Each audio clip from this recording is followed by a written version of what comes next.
Hi children, in previous video we had discussed about the Bohr's model. In today's class we will learn how electrons are distributed in different orbits. Distribution of electrons in different orbits or shells. We can also say that energy levels.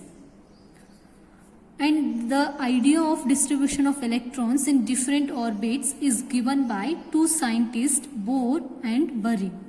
They are the two scientists who given this idea of distribution of electrons in different orbits.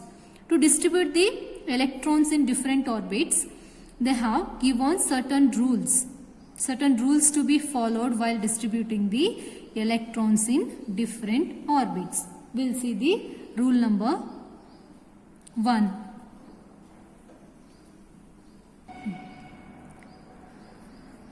We'll see the first rule, that is the maximum number of electrons that can be accommodated in a shell is given by the formula 2n square. By using this formula, we can calculate the maximum number of electrons that can be accommodated in a shell or that can be placed in a shell. So, ಒಂದು shell ಅಲ್ಲಿ ಎಷ್ಟು ನಾವು maximum number of electrons ಅನ್ನು ಹಾಕಬೇಕು ಅನ್ನೋದನ್ನ ಈ ಫಾರ್ಮುಲಾದಿಂದ ನಾವೇನು ಮಾಡಬಹುದು, ಕ್ಯಾಲ್ಕುಲೇಟ್ ಮಾಡಬಹುದು. So, we'll see how to calculate the maximum number of electrons that can be placed in a particular shell. See this table. Here, this is shell, and in first column I have listed the shell. In second one, n. N is nothing but it is the shell number.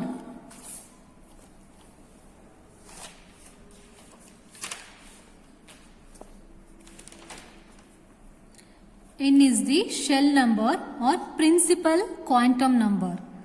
What is principal quantum number? You will study that in detail when you go for PUC. And here this formula in third column 2n square, and here in last column we are placing the calculated maximum number of electrons. So we will see here, if the n value is 1, then the shell will be K shell. And now we have to place this n value in this formula. Okay. So when we place, see here, 2 into 1 square. So we'll get 2. So in K shell, we can place maximum of 2 electrons. Okay, in K shell we can place maximum of 2 electrons. Okay, if the n value is 2, then the shell will be represented by the letter capital L. If the n value is 1, we will represent that first shell by letter K. If the n value is 2, then we will represent that shell by capital L. And now we have to place this n value in this formula to calculate the maximum number of electrons that can be placed in the L shell. So see now, 2 into 2 square. So 2 to the 4, 4 to the 8. So in L shell we can place maximum of 8 electrons. We cannot place more than 8 electrons in L shell, more than 2 electrons in K shell. Okay.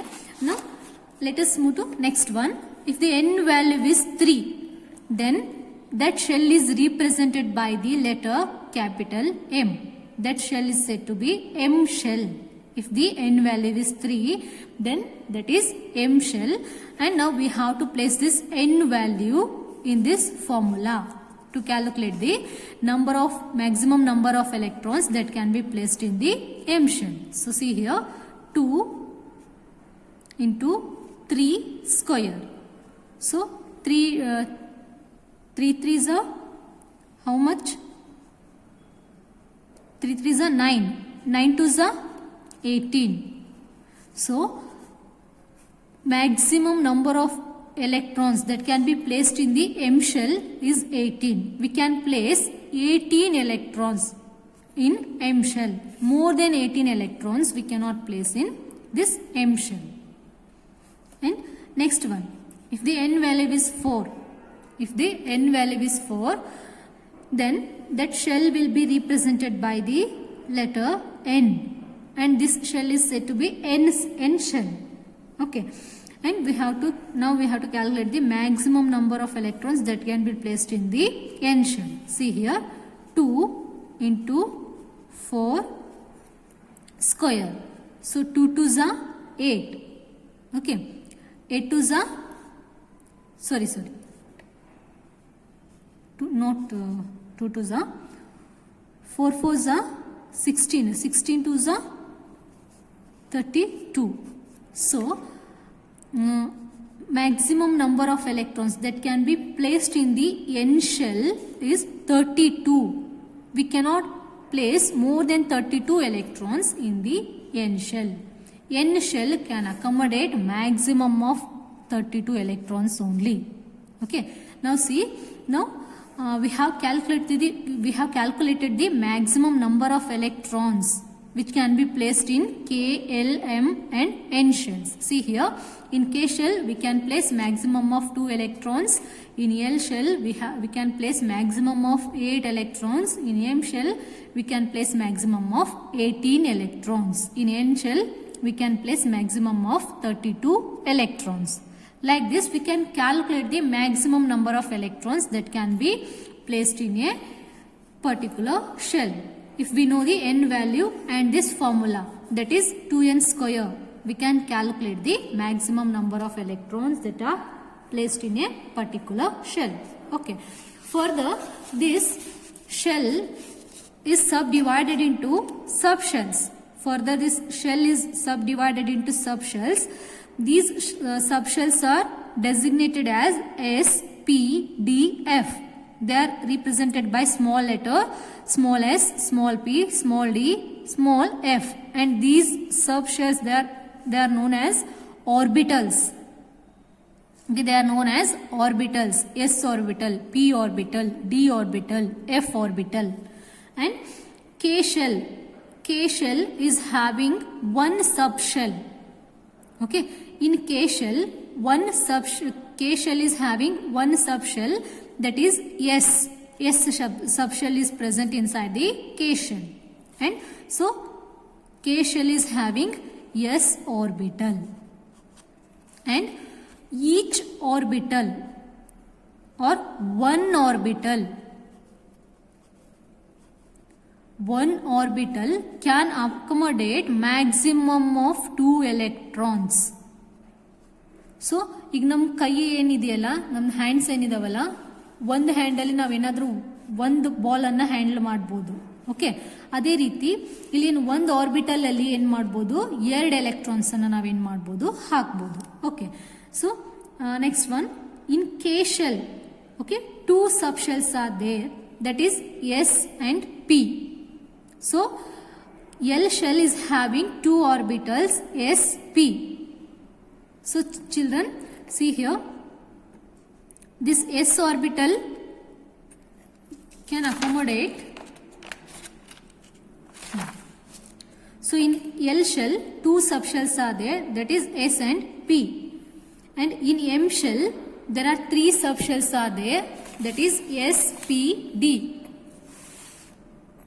And in N shell there are 4 subshells, that is S, P, D and F. Children, now we will see what is orbital.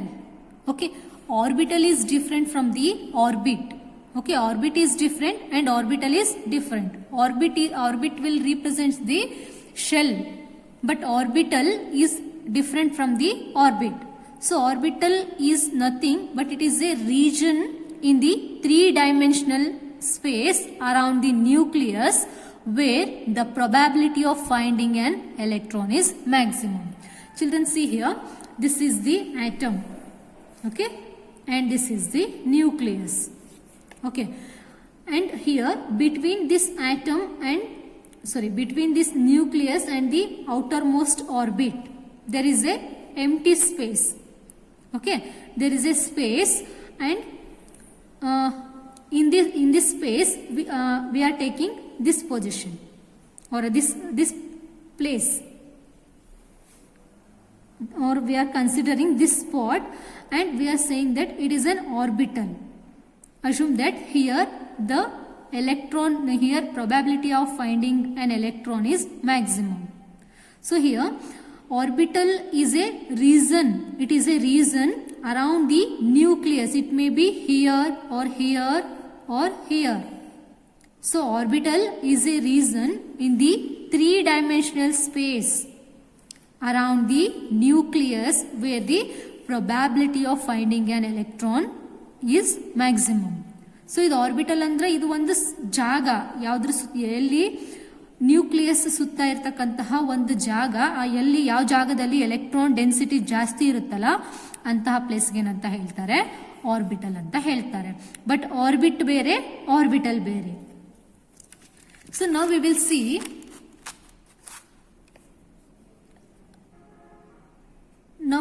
the maximum number of electrons that can be placed in different orbitals. Okay, children, remember one orbital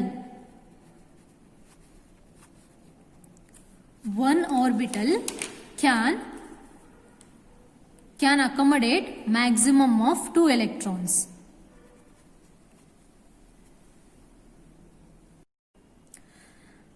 In one orbital, we can place maximum of 2 electrons. We cannot place more than 2 electrons in one orbital. Okay. Now we will see here in first column I have listed the subshells. Okay. I have listed the subshells, that is S subshell, P subshell, D subshell, F subshell. Okay. And further these subshells, they are having number of orbitals. Okay. In S subshell, number of orbital is 1. But in P subshell, there are 3 orbitals are there. In D subshell, 5 orbitals are there. In F subshell, 7 orbitals are there. Okay. Here, in S subshell, 1 orbital is there. In P subshell, 3 orbitals are there. That is Px, Py, Pz. Okay, in D subshell 5 orbitals are there, and in F subshell 7 orbitals are there, and you will study all these 5d orbitals, 7f orbitals, 3p orbitals in higher class. Okay, and now we can calculate the maximum number of electrons that can be placed in the S, P, D, F subshells. Okay. Now we know that in one orbital we can place maximum of 2 electrons. So here we have to multiply the number of orbitals with the number of electrons that can be placed in a single orbital, that is 2. So see here, in this case S subshell is having only one orbital, so 1 into 2 will get 2. So that in S subshell we can place maximum of 2 electrons. We cannot place more than 2 electrons in the S subshell. And coming to this P subshell. In P subshell, here 3 orbitals are there, and all these 3 orbitals are capable of accommodating the 2 electrons. Each p orbital can accommodate the 2 electrons. That's why here I am multiplying this 3 orbitals by 2. This 3 represents the number of orbitals, and 2 represents the electron that can be placed in a single orbital. So 3 into 2, how much? 6. So 6 electrons can be placed in P subshell. Okay. Now we'll move to this one. D subshell. D subshell is having 5 d orbitals. So each d orbital can accommodate or can accommodate the 2 electrons. So here this 5 is the number of d orbitals, and 2 is the number of electron that can be placed in a single orbital. So 5 into 2 will get 10. So we can place 10 maximum of 10 electrons in the D subshell. And coming to this one, F. In F subshell, 7 orbitals are there, and all these 7 orbitals can accommodate the maximum of 2 electrons. It means each F orbital can accommodate maximum of 2 electrons. Okay, so this 7 represents the number of this F orbitals, and this 2 represents the maximum number of electron that can be placed in a single F orbital. So 7 into 2 will get 14. So we can place maximum of 14 electrons in the F subshell. So like this, we can distribute the electrons in different orbitals. While distributing, we have to keep all these points in mind. And second rule is outermost orbit. Outermost orbit will have the outermost orbit can accommodate the maximum of 8 electrons. Okay, for example,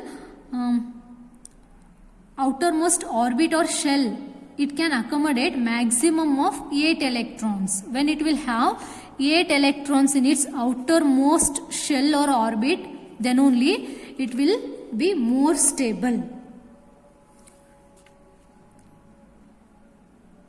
For example, if you take neon, okay, atomic mass of neon is 10. So 2, 8. This is the electron distribution of neon. This is K shell and this is L shell. In L shell is the outermost shell, and in L shell 8 electrons are placed. So this L shell, this is the outermost shell of this neon, and it can accommodate maximum of 8 electrons. Okay. And next, last rule is the shells are filled in a stepwise manner. That means after filling the electrons in K shell, we have to fill the electrons in L shell. After completely filling the electrons in L shell, we have to move to the next shell, that is N shell. So after completing the inner shells, that is K shell, L shell, N shell, we have to move to the M shell. So this distribution of electrons in different shells is in a stepwise manner. We have to distribute the electrons in different shells in a stepwise manner. First we have to distribute the electrons in K shell. K shell is the shell which is closest to the nucleus. After K shell, L will come. After that N. After that M. First we have to fill the electrons in K shell.